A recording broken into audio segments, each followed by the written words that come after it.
I'm single and ready to commingle, baby.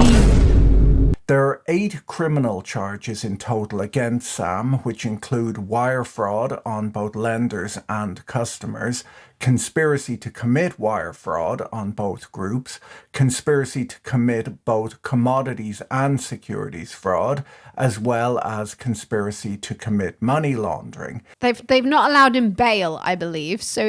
So he's in jail, and yeah, trigger warning for the Daily Mail. I'm sorry. They've got the pictures of behind the Bahamian jail.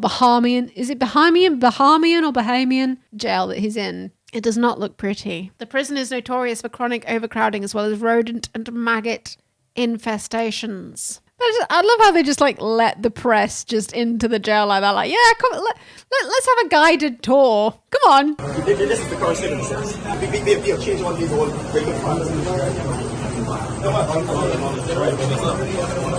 You start dating single soldiers. God, that does look really cramped though, doesn't it? What the hell? Like, how many people are in that cell? Have them eating in their sauce has been causing like rodent problems or anything? Yes. 5 people? Quite different from the penthouse apartment he was living in with his polycule. They even have a privacy wall for the toilet. Yes. The inmates rarely leave their cells to shower because violence is so prevalent. With the charges that he has, he could possibly go to prison for life. Like he's looking at about like 20 years for a lot of them, but he could possibly be in prison for life with the charges that has been brought against him. I'm not sure which campaign finance laws he broke. That's not quite so clear yet. Everything that I've read about him, in every move that he's done, he's been extremely careful to like not break any rules in the US. Like that was literally the way that he wanted to run his business. That was his tactic, not break any actual regulations for the way that he donated to politicians. Because I know that he donated to the Democrats. Like he was the second highest Democrat donor, and he also donated a lot to the Republicans. But he said he did it all with dark money, which is also allowed, isn't it? Like that's not breaking campaign laws to do it via dark money. It's something that you're allowed to do. So I don't know what actual campaign laws that he's broken there. He didn't use a PAC. I thought he did use a PAC though, because I saw this on Unusual Wales. So I saw this tweet. SBF has been charged with violating campaign finance laws. He has been given $42 million to Democrats and dark money to Republicans. But there hasn't been a full list of the politicians he paid until now. Like most of them are Democrats. There is an estimated $42 million that SBF gave or donated. Much of the money is still not fully recorded, given clawbacks. But from what I was looking at on this, like he's done them via PACs. But there might be, I suppose. This is my favorite, though. FTX donated money to an FTX co-founder-backed PAC called GMI, which stands for Gonna Make It. We're gonna make it, guys. We're all gonna make it, everyone. The PAC fell apart. Aww. I do believe that Binance is next. Coinbase, I feel, are like the exchange which is like super careful. I feel like Coinbase kind of try to do everything by the book. I believe FTX have been running for a long time, since like, you know, when Luna and Terra crashed the entire market like back in April this year, the entire crypto market was completely fucked. And I think since then FTX has literally had no money, and they've been like a hollow shell of an exchange since April, and they've known this. And I believe that Binance have been in the exact same position for a long time. I think that Binance are in a very similar position. My most cynical brain is telling me that every single crypto exchange is in the exact same position that FTX was in just before they collapsed. Kevin O'Leary got paid $15 million to say good things about Sam Bankman-Fried and FTX. And he's like basically lost it all. Kevin O'Leary, and he seems to be under the... Or should I say Patrick Stewart? I'm not going to make fun of Kevin O'Leary here. He does do his best, or at least he seems to. Okay, so let's look first. Kevin O'Leary is just doing his best. I love how this like entire thing though has just made it so clear that like millionaires and billionaires truly don't know what the fuck they're doing. Even the ones that you see on like Dragon's Den or whatever you call it in the US, Shark Tank, sitting there in their nice seats, freaking through their bills like, should I give you my money? I don't know. See, I'm the ones with the brains here, and I know, because I'm the billionaire. No, mate. You don't know a fucking thing. I feel like over this entire year, that's what we've been learning. Just like billionaire and millionaire L's. L's after L's after L's after L's. If anybody still thinks that we live in a competence hierarchy, I don't know what else you need to convince you at this point that we live in a competence hierarchy. All right, Jordan Peters. I need a Jordan Peterson sound effect. Yeah, we're literally going to get to the point where Kevin O'Leary and even Elon Musk eventually, he's going to get to the point where he's fallen down that hard that he's going to be selling his own series of NFTs. It's going to happen to all of them eventually. Sam is accused of violating Section 17A of the Securities Act of 1933 and Section 10B of the Securities Exchange. So yeah, Sam Bankman-Fried was donating millions and millions to these people in Congress to try and get crypto regulated by the CFTC as a commodity instead of a security, because he realized that the CFTC would see it as like something like a commodity is like seen more as like a store of value, like something like gold, like something that would never really change in value very much, whereas the SEC more regulates things that like are quite volatile, because the security is generally quite volatile and like reliant on a lot of different things to like decide how much it's worth, I suppose. So like basically Sam Bankman-Fried was like donating to all of these politicians to be like, please, crypto should be seen as a commodity, not as a security. Please, CFTC. I want the CFTC to regulate me, not the SEC. Please, because he knew that the CFTC would barely do anything because they're less funded and they're less powerful than the SEC, I believe. So he was like, please, I want to be regulated by the CFTC as a commodity. And now all of these charges have been brought against him. The SEC are like, hang on a minute, mate. That looks quite a lot like a security to me. But not only the SEC has come for them, the CFTC have come for him as well. But on top of that, they're fucking DOJ have come for him as well, which is hilarious. But they kept the whole thing quiet. Like they kept it so quiet that they were building up this entire case against him. I think like all three of those different organizations kept all of this so quiet. I think because they didn't want Sam Bankman-Fried to flee from the Bahamas so that they could extradite him. So they kept it really quiet. So he was meant to go for this hearing, wasn't he? But like he even wrote up this entire thing that he wanted to say at this hearing, didn't he? What do you call it again? Testimony. Is that the word I'm looking for?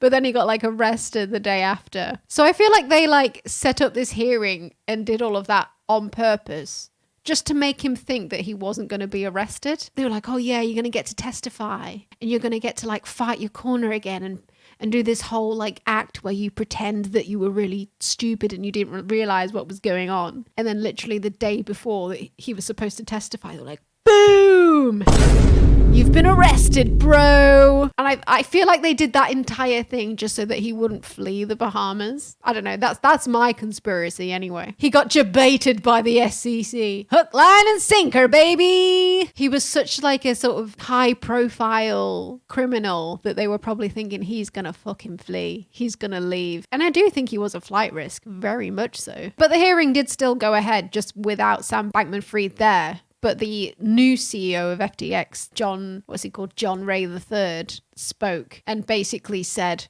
yep, this is definitely fraud. SBF clearly knew everything that was going on here. Don't believe these stupid stories that he's trying to tell in Twitter Spaces that he's just stupid and he didn't know what was going on. Like, he absolutely did. And I have all of the proof because I've been looking through all of their fucking accounts and all of their documentation.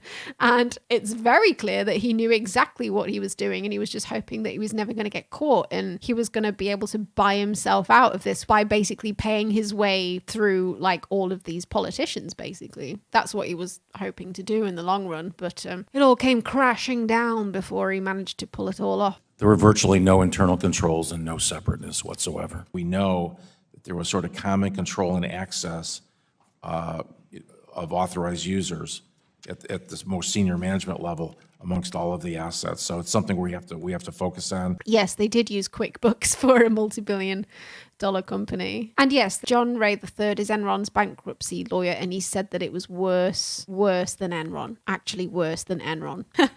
Like, Your Honor, please consider my client didn't even tint the windows on his car. You trust the guy more when you see the car he drives. He's worth like $20 billion or something, and he drives like this kind. I don't want to call it beat up. It's like it's an older Toyota. He doesn't even have window tints on the completely stock Toyota. But he was vegan. Sam is vegan. In every Twitter space that I listened in on, you could hear him like frantically clicking. In several interviews, without much confidence, I may add, that you didn't know.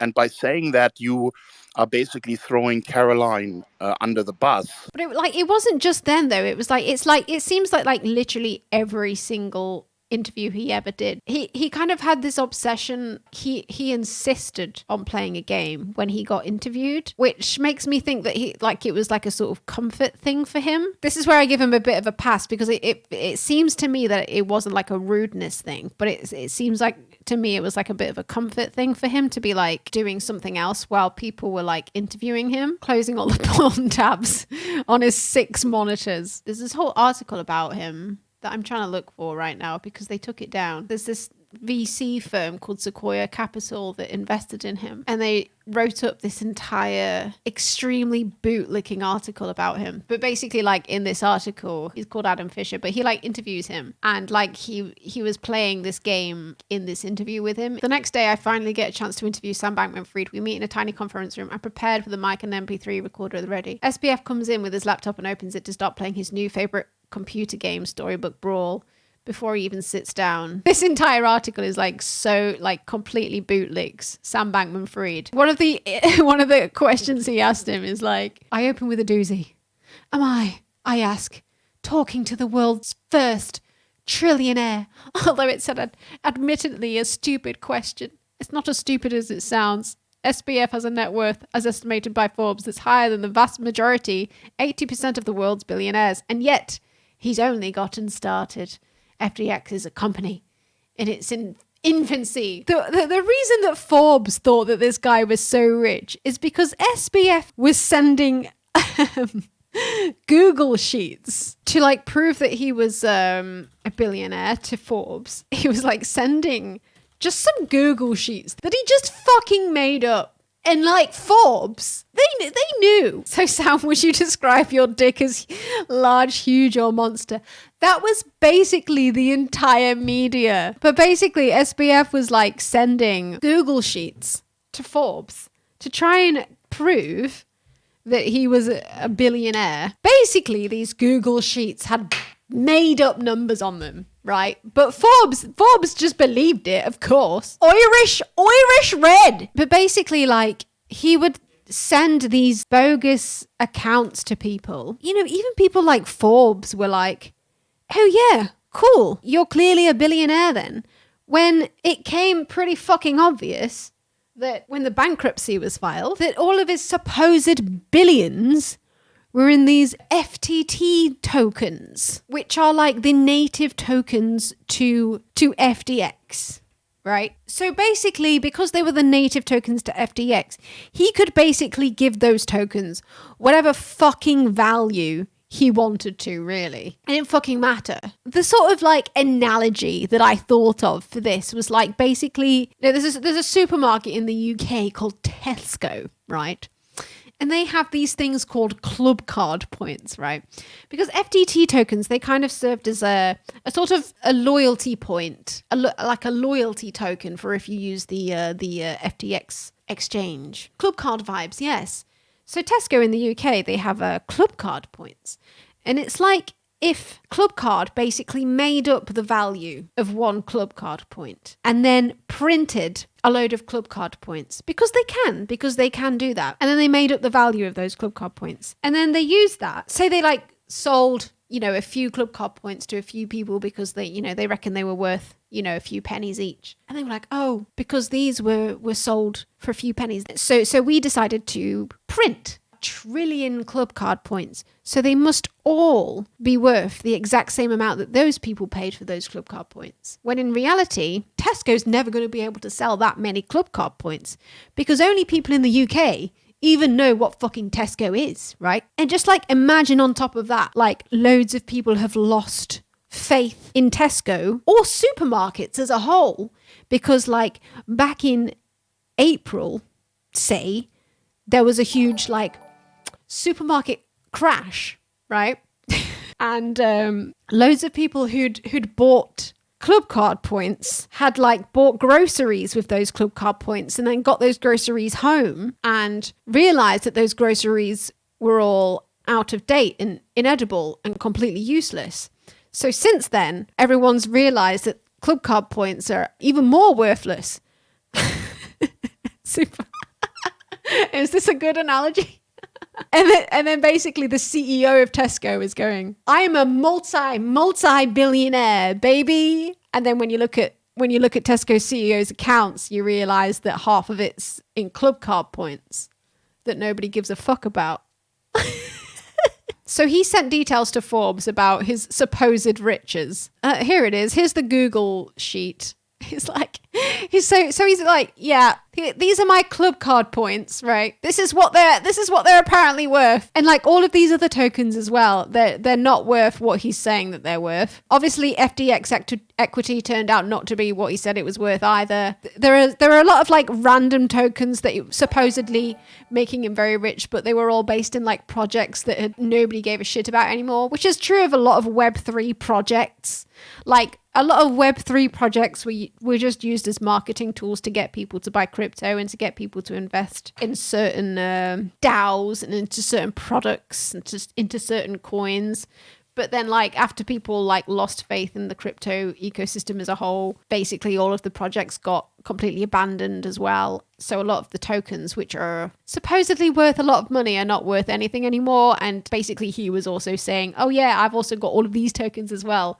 And that makes me worth, like, depending on what a press outlet you were reading, like people were saying he was worth between like 22 to 26 billion dollars. Based on these like stupid Google sheets that he was like sending out to people and like just believing his word and whatever he said. I was wondering for a long time like why he was just doing every interview that he could possibly get his hands on. And I honestly think that it's just his mindset of this is what's worked for me so far. So I'm just going to carry on doing it, even though it wasn't benefiting him at all, because he'd sort of winged it up to this point where he was obviously doing so well and he'd managed to convince people that he was actually rich in real money, that he thought, you know what, I've sort of winged this before. If I just wing this now and get people to believe that I'm just this stupid idiot kid, then everything will work out fine. I think that was his mindset, and I think that was why he was doing it. Like he was thinking if you just put on this like stupid idiot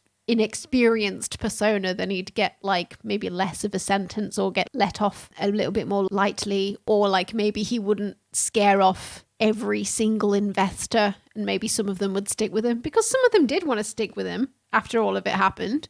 So it did kind of work. Back in September, SBF was sending internal communications about Alameda, saying Alameda should have been shut down perhaps a year ago because it had lost more money than it had ever made or will make in the future. Why do you keep showing that picture of him? I fucking hate it. Participation in various in-person and